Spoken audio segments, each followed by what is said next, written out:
چنانچہ آپ کی مجلس کیسی ہوتی تھی سنیے.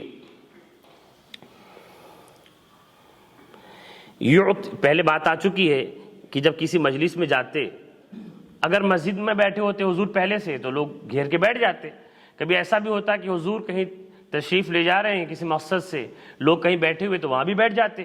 تو اگر کسی مجلس میں بیٹھتے تو صدر مقام کی تلاش میں نہیں ہوتے کہ اسٹیج پر بیٹھنا ہے جلسے میں.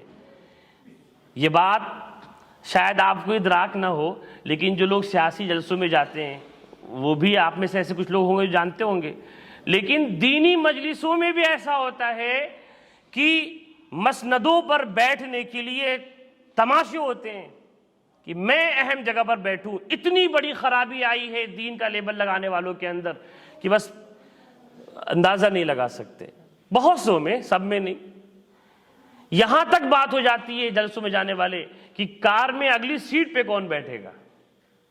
ایسا بھی میں جانتا ہوں کہ کار میں اگر اگلی سیٹ پہ جگہ نہیں طے کی گئی تو سفر کینسل کر دیا.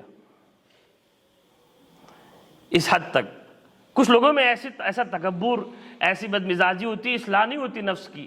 نفس اتنا بڑا ہے کہ پیچھے کیسے بیٹھ جائیں، نفس اتنا بڑا ہے کہ سامنے کیسے بجے، اسٹیج پہ بیٹھنا ہے مجھے، میں تو بڑا عالم ہوں، میں تو بہت جانکار ہوں، میں سامنے کیسے بیٹھوں، میں تو پیچھے بیٹھوں گا. میں مخاطب تھوڑی ہوں، میں باقی لوگ کے لیے بات ہو رہی ہے، میرے لیے بات نہیں ہو رہی. یہ خرابی دیندار کہلائے جانے والے طبقے میں بھی کچھ لوگوں کے اندر ہے. حضور پاک صلی اللہ علیہ وسلم جو سرور کائنات ہیں، بالاتفاق سب سے زیادہ فضیلت والے ہیں، ان سے بڑا کوئی نہیں ہے اللہ کے بعد. لیکن کیا سکھا رہے ہیں، کیا عمل ہے حضور کا کہ جب مجلس میں جاتے تو جہاں مجلس ختم ہو رہی ہوتی وہیں پر بیٹھ جاتے. اسلام کی یہ تعلیم ہے تواضع، یہ تواضع اس تعلیم ہے اسلام کی. آج یہ تواضع قوم سے نکل گیا، ہر آدمی بڑی ناک والا ہو گیا.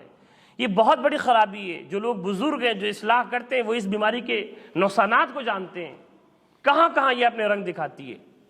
آگے بیٹھنے کی، نمایاں نظر آنے کی ہوڑ. حضور پاک صلی اللہ علیہ وسلم جب چلتے صحابہ کرام کے ساتھ بازار میں تشریف لے جاتے کہیں پر تبلیغ کے لیے کسی بھی مہم پر، تو صحابہ ظاہر ہے ان کی کیا مجال کہ وہ حضور کے آگے چلیں، تو پیچھے ہی چلنا تھا. حضور کہتے نہیں، مجھے نمایاں نہ کرو.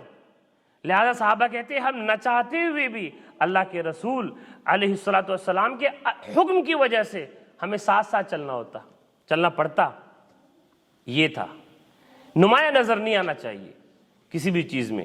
اپنے آپ کو جتنا چھپائے گا انسان، اللہ تعالیٰ اس کو نمایاں کریں گے. خود سے نمایاں بننے کی کوشش کرے گا تو پھر حدیث شریف میں اللہ اس کے حوالے کر دیں گے، چل تو ہی اپنے سے نام کما لے. پھر اللہ کی غیبی امداد ہٹ جاتی ہے.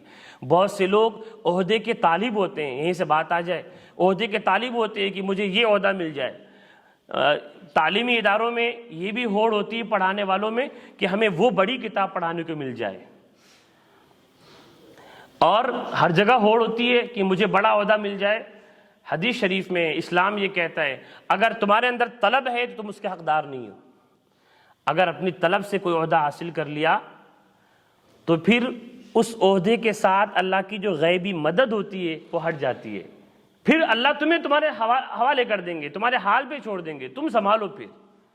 اور جب تم نہ چاہتے ہوئے مجبور کر کے تمہیں عہدہ دیا جائے تو پھر وہ اللہ کی طرف سے وہاں پر تمہیں اللہ سنبھالیں گے. پھر اس لیے خود سے کسی بھی عہدے کا طالب نہیں ہونا چاہیے، بہت بچنا چاہیے. ایک واقعہ میں بہت پہلے آپ کو بتایا تھا، امامت کا ہی مسئلہ ہے. یہ بھی ایک عہدہ ہے، بڑا منصب ہے. تو امامت کے لیے آگے بڑھنا، ویسے تو امامت کرنی چاہیے، یہ بھی غلط بات ہے کہ کوئی آگے بڑھ ہی نہیں رہا ہے. جناب جب کوئی نہ ہو تو آگے بڑھنا چاہیے، لیکن اس کی طلب نہیں ہونی چاہیے. ایک مرتبہ امام ابو حنیفہ رحمۃ اللہ علیہ، چونکہ وہ استاد سے وہی نماز پڑھایا کرتے تھے، ایک مرتبہ جماعت میں ان سے تاخیر ہوئی اور صف لگ چکی تھی. لوگوں نے سوچا کہ عذر ہوگا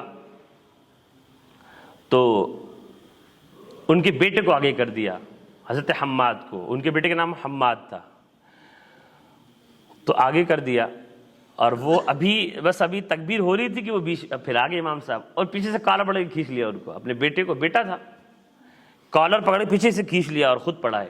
بعد میں کہا اتنے ہو گئے ہو اس قابل کہ سارے لوگوں کے گناہ اپنے سر پہ لے لو. امامت تو ایسی چیز ہے کہ سب کی ذمہ داری ہے، الامام ضامن، سب کی ذمہ داری ہے. کچھ غلطی ہو گئی سب کی نماز میں خرابی، لوگوں کو گناہ نہیں ملے گا، تمہیں گناہ ملے گا. یہ ہے. اب تو آگے بڑھنے کی ہوڑ ہے. جب ایسا ہوگا تو غیبی امداد، اللہ کا جو دست غیبی ہوتا ہے وہ اٹھ جاتا ہے، اور اللہ کی مدد کا کون نہیں محتاج ہے.